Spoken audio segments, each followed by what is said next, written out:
په غټ څاروي کې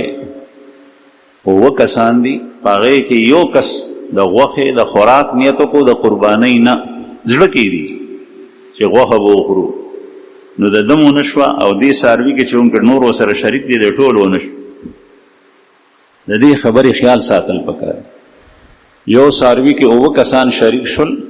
په هغې کې د یو کس ګټه ټوله د حرامو ده، صفا د حرامو ده او نورو د حلالو ده، دا غم ونه شوه او د دې ټولو ورسره ونه شوه، ځکه چې څاروي دا وینه یوه ده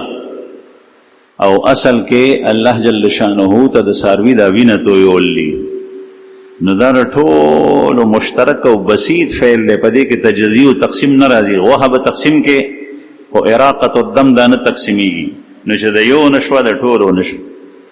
ایس بې ایسه په چا باندې شک کول نه دي پکار چې اسینی د ده دا مال د حرام وي، دې سره سړی سودایي وهمي جوړېږي،